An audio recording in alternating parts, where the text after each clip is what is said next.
ചമ്പക്കുളം ജലോത്സവത്തിന് സർക്കാരിന്റെ അവഗണന. ഉദ്ഘാടകനായ മന്ത്രി മുഹമ്മദ് റിയാസ് അടക്കം പങ്കെടുക്കേണ്ട മന്ത്രിമാർ ചമ്പക്കുളം ജലോത്സവത്തിനെത്തിയില്ല. പൊതുപണിമുടക്കിന്റെ പശ്ചാത്തലത്തിലാണ് മന്ത്രിമാരുടെ വിട്ടുനിൽക്കൽ. അതേസമയം മത്സരങ്ങൾ പുരോഗമിക്കുന്നു. ചെറുവള്ളങ്ങളുടെ ആദ്യ ഹിറ്റ്സിൽ വെബ് എ ഗ്രേഡിൽ നവജ്യോതി, അമ്പലക്കാടൻ, മണലി എന്നിവ മത്സരിച്ചു. വെബ് ബി ഗ്രേഡ് പ്രദർശന മത്സരത്തിൽ PG കരിപ്പുഴ, ചിറമേൽ, തോട്ടുകടവൻ, പുന്നത്ര പുരക്കൽ എന്നീ വള്ളങ്ങൾ തുഴയെറിയുകയാണ്.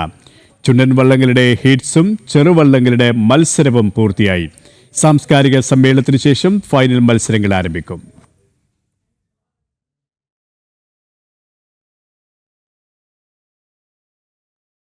സുധീഷ് ഗോപാൽ ചുരുകയാണ്. സുധീഷ്, മന്ത്രിമാർ പണിമുടക്കിയെങ്കിലും ജലോത്സവത്തിന്റെ ആവേശത്തിന് ഒട്ടും കുറവില്ല. എത്രത്തോളം ആവേശകരമായിട്ട് തന്നെയാണ് മത്സരങ്ങൾ ഓരോന്നും പുരോഗമിച്ചുകൊണ്ടിരിക്കുന്നത്?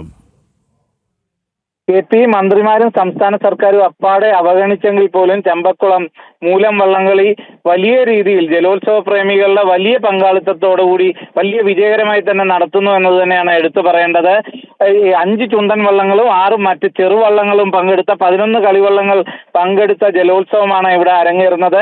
അതിൽ ഏറ്റവും എടുത്തു പറയേണ്ടത് ഹീറ്റ്സ് മത്സരങ്ങൾ ഓരോന്നും വലിയ രീതിയിൽ ഇഞ്ചോടിഞ്ച് പോരാട്ടം കൊണ്ട് ജലോത്സവ പ്രേമികളെ തൃപ്തിപ്പെടുത്തുന്നതായിരുന്നു. അതുപോലെ തന്നെ ചെറുവള്ളങ്ങളുടെ മത്സരവും വലിയ രീതിയിൽ ആവേശം വിതറുന്നതായിരുന്നു. എന്നാൽ ഈ ആവേശങ്ങളൊന്നും കാണാൻ കേരളത്തിലെ ഒരു മന്ത്രിമാരും എത്തിയില്ല. ഈ ജലോത്സവ പ്രേമികളുടെ വികാരം, അതോടൊപ്പം തന്നെ വലിയ ചരിത്ര പ്രാധാന്യമുള്ള ജലോത്സവമാണ് മൂലം വള്ളംകളി. ചമ്പക്കുളം മൂലം വള്ളംകളിയെ കുറിച്ച് പറയുമ്പോൾ അമ്പലപ്പുഴ ശ്രീകൃഷ്ണസ്വാമി ക്ഷേത്രത്തിലെ പ്രതിഷ്ഠാ മഹോത്സവവുമായി ബന്ധപ്പെട്ട അതിന്റെ വാർഷികവുമായി ബന്ധപ്പെട്ടുള്ള ഒരു വാർഷിക ആഘോഷം കൂടിയാണ്. അതിന്റെ സുധീഷ്, നമുക്ക് ദൃശ്യങ്ങളിൽ കാണാൻ സാധിക്കും ചില തർക്കങ്ങൾ, വാക്ക് തർക്കങ്ങളൊക്കെ നമുക്ക് അവിടെ കാണാൻ സാധിക്കുന്നു. എന്താണ് സംഭവിക്കുന്നത്? രണ്ടാം ഹീറ്റ്സ് മത്സരം, ചുണ്ടൻ വള്ളങ്ങളുടെ രണ്ടാം ഹീറ്റ്സ് മത്സരത്തിൽ ചമ്പക്കുളവും അതോടൊപ്പം തന്നെ ആയാപറമ്പ് പാണ്ടിയുമാണ് മത്സരിച്ചത്. ഈ വള്ളങ്ങൾ തമ്മിൽ ട്രാക്ക് തെറ്റിച്ച് തമ്മിൽ മുട്ടുന്ന ഒരു സാഹചര്യം ഉണ്ടായി. ഇതിനെ സംബന്ധിച്ച് 2 തവണ ഇത്തരത്തിൽ ചമ്പക്കുളം വള്ളത്തിലേക്ക് ആയാപറമ്പ് പാണ്ടി UBC കൈനകരി തുടങ്ങി ആയാപറമ്പ് പാണ്ടി വള്ളം, ചുണ്ടൻ വള്ളം മുട്ടുന്ന സാഹചര്യം ഉണ്ടായി. അതിനെ ചൊല്ലിയുള്ള തർക്കമാണ്.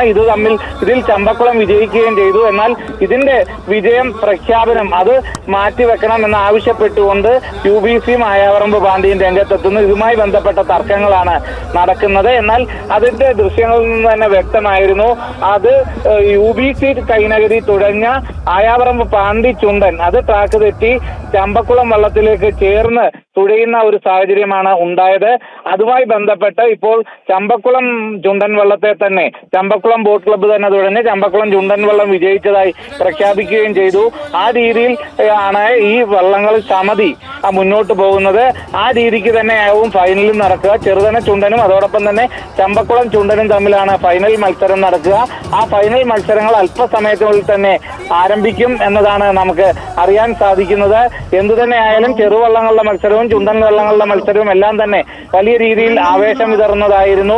ഈ തരത്തിൽ സർക്കാരിന്റെ എല്ലാ അവഗണനയെ അതിജീവിച്ചുകൊണ്ട് വലിയ രീതിയിൽ അത് സംഘടിപ്പിക്കാൻ കഴിഞ്ഞു എന്നത് തന്നെയാണ് നമുക്ക് എടുത്തു പറയേണ്ടതും. KP തന്നെയാണ് മന്ത്രിമാരും സർക്കാരും വിട്ടുനിന്നെങ്കിലും ഒട്ടും ആവേശം കുറയാതെ അത്യാവേശത്തോടെ തന്നെയാണ് മത്സരക്രമങ്ങൾ പുരോഗമിച്ചുകൊണ്ടിരിക്കുന്നത്. സുധീഷ് ഗോപാലാണ് ആലപ്പുഴയിൽ നിന്നും വിശദാംശങ്ങൾ നൽകിയത്.